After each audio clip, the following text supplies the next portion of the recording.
students, welcome to Ganit classes. Today we are going to do Figure It Out chapter 5 page number 132. Students, if you are liking such video, please like, share and subscribe our channel so that you can get such video again and again. So today we are going to do first 5 question in this video, then we will continue in next video. First question says, if 31z5 is a multiple of 9, where z is a digit, what is the value of z? Explain why there are two answers. तो जब हम sum को solve करेंगे, we will get two answers. How it is possible? This we are going to discuss. So the number is 31z5. First you add all the digits. Okay, because what is the divisibility test of 9?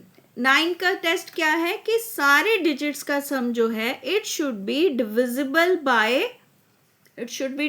Bye 9. सम करके देखेंगे, ठीक है. 3 + 1 + z plus, तो z को छोड़ के 3 + 1 4, 4 + 5 + z, यानी कि 9 + z. अब देखो z क्या क्या वैल्यू ले सकता है. अगर हम z को z की वैल्यू क्या क्या पुट कर सकते हैं, बिकॉज ये सिंगल डिजिट है, तो हम z की वैल्यू सिंगल डिजिट 0, 1, 2, 3, 4, 5, 6, 7, 8, 9 इन 9 वैल्यू में से 10 वैल्यू में से हम कुछ भी ले सकते हैं, क्योंकि यहाँ पे सिंगल डिजिट पुट करना है, ठीक है. तो आप देखो सुटेबल वैल्यू, अगर हम सबसे पहली वैल्यू z को 0 ले लें, पुट z = 0, तो 9 + 0 9 इज डिविजिबल बाय 9.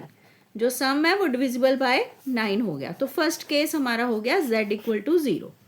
अब और देखो कोई भी वैल्यू अगर पुट करेंगे 9 + 1 2, तो ये हमारा सम जो है 10 बन जाएगा. 2 पुट करेंगे 11 बन जाएगा. तो किसी केस में नहीं आ रहा, बट एक 9 का केस में आएगा.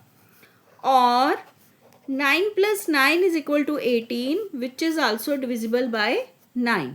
तो z कैन टेक वैल्यू, कौन कौन सी वैल्यू ले सकता है, इसका मतलब z कैन टेक वैल्यू 0 और 9. So here we have justified that z can take any value. Fine. So let's do next question now. I take a number that leaves a remainder of 8 when divided by 12. एक number है जो 8 reminder छोड़ता है. देखो remainder is 8 when divided by, किससे divide कर रहे हैं, 12 डिवाइडेड बाय 12.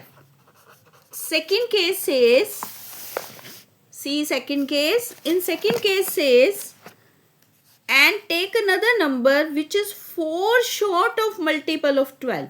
अगर 12 का मल्टीपल हो उसमें से 4 शॉर्ट है. 4 शॉर्ट मतलब 4 कम है.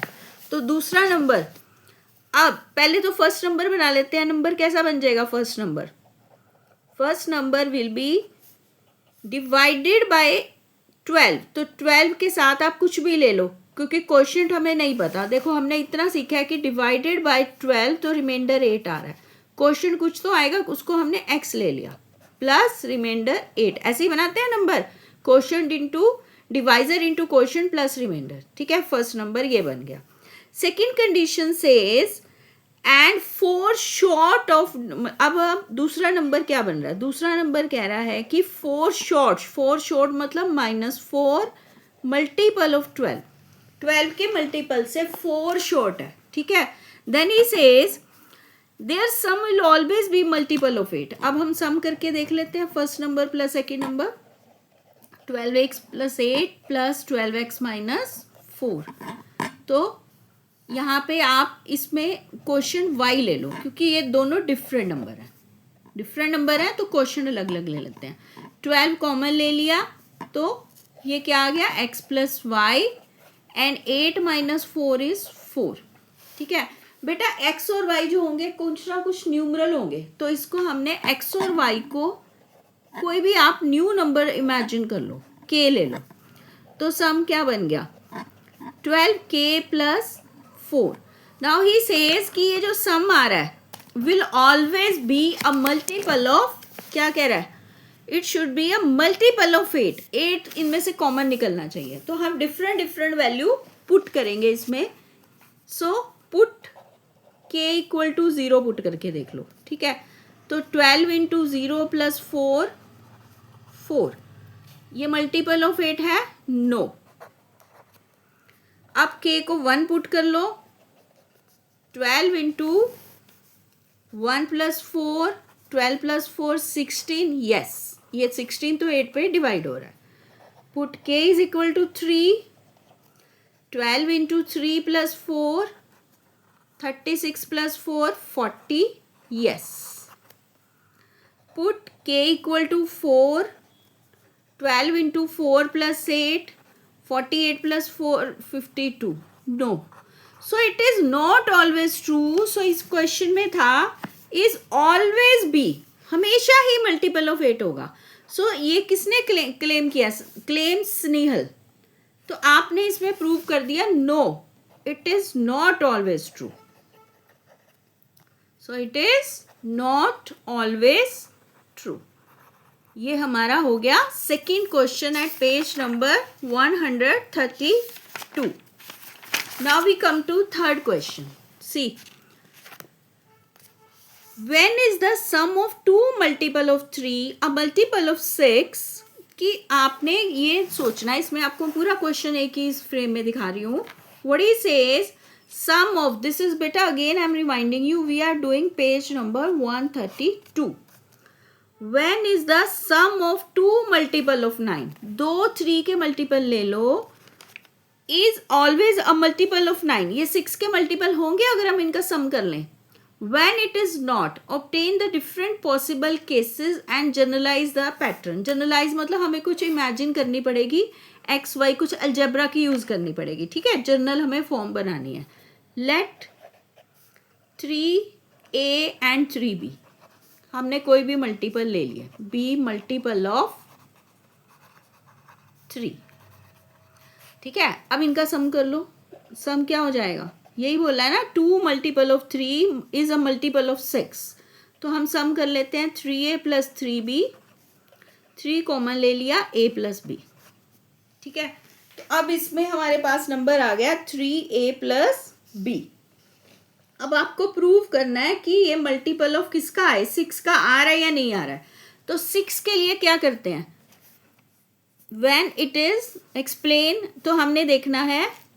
अब देखो 6 के लिए क्या करते हैं, 4 मल्टीपल ऑफ 6, 6 का डिविजिबिलिटी रेस्ट याद करो, it should be multiple of 2 and multiple of 3। Multiple 2 का भी होना चाहिए, 3 का भी होना, तो 6 का अपने आप बन जाएगा। तो 3 का तो है ही है, जो 3a प्लस b है, क्योंकि 3 कॉमन निकल रहा है, इज अ मल्टीपल ऑफ 3। अब रह गया सिर्फ इसको 2 का मल्टीपल प्रूव करना, ठीक है। 2 का मल्टीपल प्रूव करने का मतलब इन दोनों को प्लस करके कोई ऐसा नंबर बनना चाहिए जो 2 पे डिवाइड हो। अब देखो ये 2 नंबर है, तो 2 नंबर अगर इवन होते हैं तो उनका सम क्या होता है, इवन। इवन मतलब 2 पे डिवाइड होगा। So it is possible only when a and b are even, A और बी दोनों इवन हो जाए, और A and B both are odd. ये हमने कंडीशन की हुई है पिछले वीडियोस में कि अगर 2 इवन है तो उनका सम भी इवन होता है, और 2 ऑड है उनका सम भी इवन होता है, because even plus even is equal to even and odd plus odd is equal to even. ये कंडीशन हमने की हुई है, ठीक है। तो इस केस में हमारी कंडीशन हमने जनरलाइज क्या कर दी, फिर से देखो बेटा, क्वेश्चन अगर नहीं समझ आया फिर से देखो। 2 मल्टीपल 3 के दिए हैं, तो कह रहा है अगर उनका सम लेते हैं तो मल्टीपल ऑफ 6 बनना चाहिए। व्हेन इट इज नॉट, तो हमने कहा कि ठीक है 3a 3b 2 मल्टीपल ले लिए, इनका सम लिया, ऐसा बन गया। अब बची कंडीशन 6 का मल्टीपल होने के लिए 2 का मल्टीपल भी हो और 3 का भी हो, ठीक है। अब 3 का तो ऑलरेडी है क्योंकि इसके साथ 3 लगा हुआ है। 2 बनाने के लिए हमें ये जो a प्लस बी है इसको इवन बनना चाहिए। इवन 2 ही केसेस में बन सकता है, अगर a और b दोनों इवन हो या a और b दोनों ऑड हो, बिकॉज हमारे पास ये कंडीशन है। तो ये आपका जनरलाइज हो गया, ठीक है। अब चलते हैं हम नेक्स्ट क्वेश्चन पे. This is your question number 4. Srilantha says, I have a number that is divisible by 9. She says कि मेरे पास एक ऐसा नंबर है जो divisible by 9 है. ठीक है, that is divisible by 9. If I reverse its digit, this is again page number 132, chapter 5. तो she says कि अगर मैं इसको रिवर्स कर दूं, it will be divisible by 9. ठीक है, examine if this conjecture is true for any multiple of 9. ठीक है, तो उसमें ऐसे नंबर कोई भी मल्टीपल आप 9 का ले लो, it should be true. ठीक है, पहले हम इसके लिए divisibility test of 9. A number is multiple of 9 if, वही कंडीशन बस आपको लिखनी है, if sum of its digit is divisible by 9.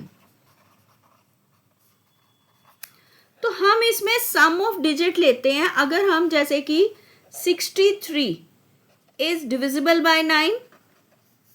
ठीक है, चलो हम बड़ा नंबर ले लेते हैं, हम ले लेते हैं 963 इज डिविजिबल बाय 9. अगर आप रिवर्स कर लो तो बिकॉज आपने सम किसका लिया, 9 + 6 + 3 इज डिविजिबल बाय 9. देखो ये प्लस करोगे 18 आ रहा है.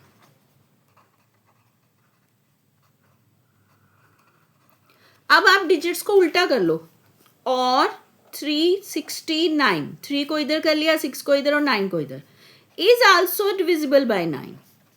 वाई, फिर डिजिट्स तो वही है. अगर आप रिवर्स करो, आगे करो, पीछे करो, it does not matter. Yes, it's true. हम ये इसका रिजल्ट लिखेंगे, हाँ ये ट्रू है. ठीक है, next, are any other digit shuffles possible such that the number formed is still a multiple of 9. So he says कि ऐसा कोई और पॉसिबल है. yes, अगर आप डिजिट्स को शफल जैसे मर्जी कर दो, 963 और 369 और 6 को आगे ले आते हैं 693, ऑल आर डिविजिबल बाय 9. आप डिजिट्स को जैसे मर्जी शफल कर लो, उससे कोई फर्क नहीं पड़ता, क्योंकि हमने लेना तो सम ऑफ डिजिट्स है. ठीक है बच्चे, this is your question number 4. Now question number 5. If 48A23B is a multiple of 18, right all possible pair of values of A and B. ठीक है, अब आपको ये नंबर है 48, ये नंबर है आपके पास. सी 48A, देखो अगर if 48A23B is a multiple of 18. अब 18 कैसे बनता है, 2 × 9 होता है 18, 2 × 9. तो इसका मतलब जो ये नंबर है 48A23B is a multiple of, दोनों नंबर का होना चाहिए 2 and 9. 2 पे भी डिवाइड होना चाहिए, 9 पे भी. देखो 2 पे तो ये है, क्यों है, बिकॉज इसके साथ है 48 मतलब इसका ये जो ये वाला नंबर है B, क्या क्या होना चाहिए, यहाँ पे क्या होना चाहिए, लास्ट में हम 2 का डिविजिबिलिटी टेस्ट कैसे करते हैं, लास्ट में हमारा नंबर होना चाहिए 0, 2. So B can take value. So here if we take B2, तो 17 + A + 2, 19 + A. अब A ये जो सम है, it should be divisible by 9. 9 का टेबल अगर आप पढ़ो, 9 × 1 = 18, 9 × 2 = 18, 9 × 3 = 27. 27 बनाने के लिए A क्या वैल्यू ले सकता है, A कैन टेक वैल्यू 8, तभी 27 बनेगा. तो अब सेकेंड आ गया A 7 and B 0. ठीक है, नेक्स्ट वैल्यू हमने क्या ली थी, B 0 नहीं, B हमने 2 लिया था. अब थर्ड केस, बी हम क्या क्या वैल्यू ले सकते हैं, हमने यहाँ पे बी की वैल्यू लिखी हुई है 0 2 4 6 8। अब हमने बी को ले लिया 4, तो नंबर क्या बन गया 17 प्लस ए प्लस बी था, तो बी को हमने 4 लिया, 17 ए प्लस 4 21 प्लस ए। तो ए क्या वैल्यू लेनी चाहिए, यहाँ पे देखो अगर हम ए को 6 पुट करते हैं तभी ये 27 बन रहा है, यानी 9 का मल्टीपल बन रहा है। तो यहाँ पे ए 6 एंड बी 4। ऐसे ही for B is equal to 6। देखो बच्चा एक बार फिर से देख लो, अगर मल्टीपल ऑफ 18 बनाना है तो हमें इसको मल्टीपल होने, क्योंकि 18 होता है 2 9 18, तो ये मल्टीपल ऑफ 18 बनाने के लिए 2 का मल्टीपल भी होना चाहिए और 9 का भी होना चाहिए। तो 2 बी की ये वैल्यू हो सकती है, क्योंकि पहले इसको 2 का देखते हैं। 2 के लिए लास्ट डिजिट इवन होना चाहिए 0 2 4 6 8, और फिर इसी वैल्यू को पुट कर करके हम ए की वैल्यू निकाल रहे हैं। तो बी 4 तक कर लिया था, अब हम बी को 6 पुट कर रहे हैं। 6 पुट करते हैं तो नंबर बन गया 17 प्लस ए प्लस 6 23 प्लस ए। तो फिर इसको 9 का मल्टीपल बनाने के लिए हम ए को क्या पुट करेंगे 4, ये बन गया 27। तो अब ए की वैल्यू 4 ली और बी की वैल्यू क्या ली थी 6।